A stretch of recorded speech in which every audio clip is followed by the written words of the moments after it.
What if the internet suddenly disappeared forever? It began on an ordinary Tuesday.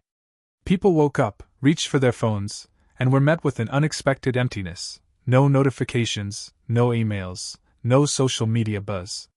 At first, everyone assumed it was just another outage. Maybe the Wi-Fi was down, maybe some cables got cut. But as hours turned into days, and no signal returned, the realization spread like wildfire. The internet wasn't just down. It was gone. Governments scrambled for answers. At first, conspiracy theories ran wild: secret EMP weapons, global cyber attacks, solar flares. But no matter the origin, one fact remained undeniable: every router, every server, every satellite connection had gone silent. Internet infrastructure still physically existed, but it was as if the digital soul had vanished. It didn't just stop working. It ceased to be. The world, built on the backbone of the internet, immediately began to unravel. Within 24 hours, financial markets froze. Banks, reliant on instant digital communication, couldn't process transactions. ATMs blinked uselessly. Credit cards became plastic scraps. People rushed to withdraw physical cash, only to find that modern banking had forgotten how to function without the web. The panic started small. People just wanted to check their messages, their feeds, their accounts. But soon it spread into something primal.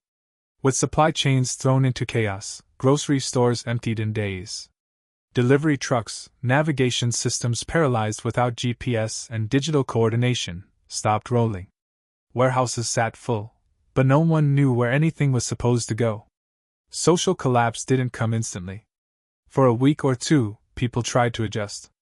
News stations returned to radio and print. Malls printed flyers. Teenagers, for the first time, discovered what FM meant. But the silence in people's hands, the absence of that glowing rectangular window, was deafening.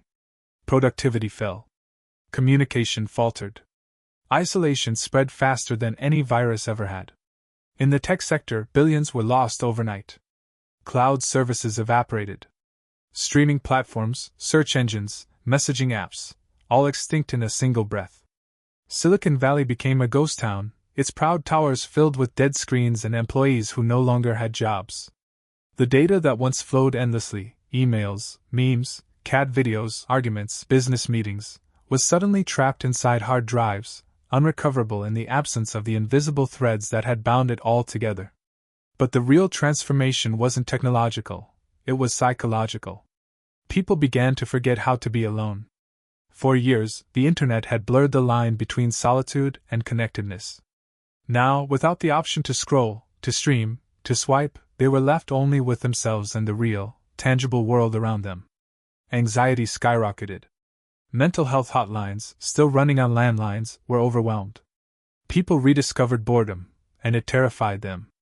Yet, after the initial chaos, something strange happened. Cities adapted. Bulletin boards reappeared.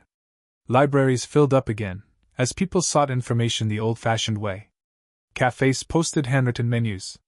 Neighbors began talking, really talking, in person. Bartering systems emerged.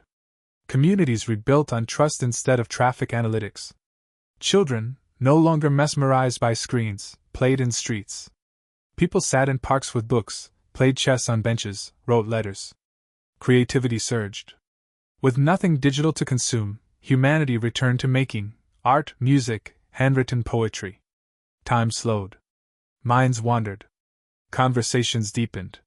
People began to realize that the world, despite its silence, still turned. Of course, some industries never recovered. Global business was amputated at the root. Modern medicine, reliant on shared research and instant data, suffered deeply. Scientists, scattered and uncoordinated, struggled to collaborate. Innovation slowed. But local knowledge, local healing, local solutions stepped up in places long overshadowed by global voices.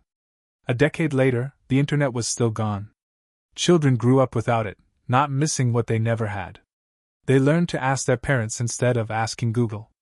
They built forts, not followers. The world wasn't better, nor worse, it was simply different. Less connected, but perhaps more human. Historians called it the Great Offline Era. For those who remembered the before times, it remained surreal. They spoke of memes as ancient hieroglyphs, of YouTube as a forgotten temple. Some clung to dusty laptops and lifeless modems like artifacts of a lost civilization. Others simply moved on. And somewhere, in a dusty server farm buried under concrete, a blinking cursor still waited, silent, patient, for a signal that would never come.